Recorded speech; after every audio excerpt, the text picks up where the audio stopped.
We are here to honor the greatest third baseman in the history of the Orioles and baseball, Brooks Robinson. Birdland, 2 games. 2 games is all that's left between us and the division championship. How about Kyle Bradish tonight?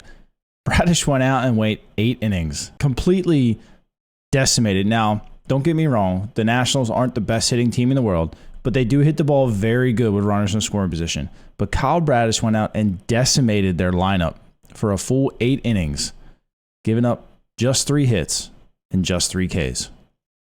But fielded his position, let his defense play baseball, and he got himself through 8 innings, saved the bullpen yet again. 3rd straight start in a row for the Orioles, not counting yesterday's day off. That bullpen is well rested. Well rested to go and win the American League East tomorrow night. So Bradish has kind of just basically piggybacked off his amazing season all year long. Again, like I said, he went 8 innings, lowering his season ERA down to a 2.86. 2.86. He's putting himself right there with Mike Mussina as a qualified starter to finish below a 3 ERA in the AL East. Hasn't been done that much in Baltimore. Last one's been Mike, but we're looking at it as a future ace of this team right here before our eyes. On the offensive side of things tonight, the game was slow, right? First bat of the game was Gunnar Henderson, leads off with a solo home run, and that's about the entire offense for the entire night. Gunnar finished with 2 hits tonight. Santander had just 1, and then Hayes, Frazier, and Urias also chipped in with 1 apiece. The O's only had 6 hits tonight. They probably should have done a whole lot better against the guy they faced tonight. Gray's not the worst starter in the world. I mean, his season's ERA is down to 3.91 this year. I mean, he's very good on a very bad Nationals team. But, I mean, in the cold rain like that, at home, with a pumped-up crowd, I feel like the O's got to muster up a little bit more runs there. They got to find a way to do something different. I don't know if they're just not using the backside of the field as much as they used to all year. If they're trying to hit home runs, I can't really tell where the disconnect is right now with the offense. But to just get 6 hits against one of the worst bullpens in the major leagues, man, that ain't good. I mean, I know Gray went 6 innings, but you had 2 innings against some other guys, and you didn't muster any runs. You had first and second, no outs there with Santander up, and you ground into a double play. Like I get it. Baseball happens, right? You know, everybody can't be perfect all the time, but you can't reach for a ball with first and second and no outs. Like, you went down and chased a very bad pitch, and it's not like you had 2 strikes.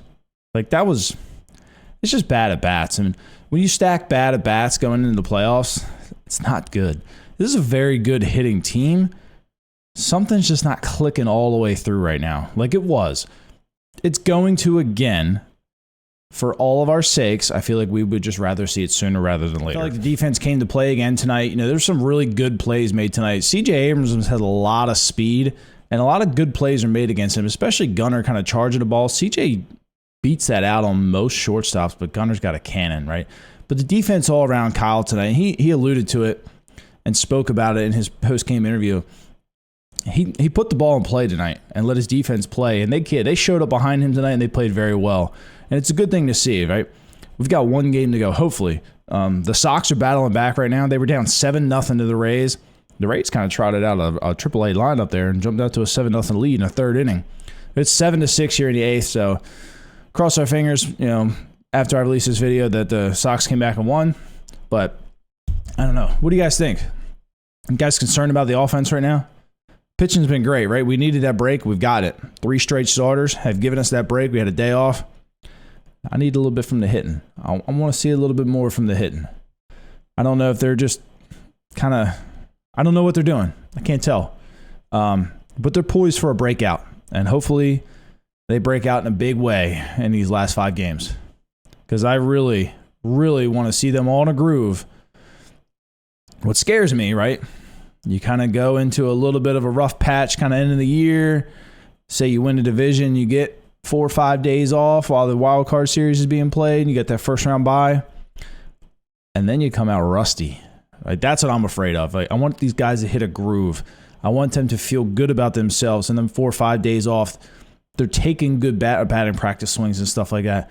I don't want them working on things and overthinking. Like, I want them hitting that groove, hitting that stride where they just go out there and they're just practicing. They're not working on anything, because that could lead for a disaster, and we really don't want that. I appreciate you guys watching the video. If you got any comments, leave them down below. I do my best to answer every single person. Tell me, guys, what you guys think. Let's go O's. Let's win that East. Catch you guys on the next one.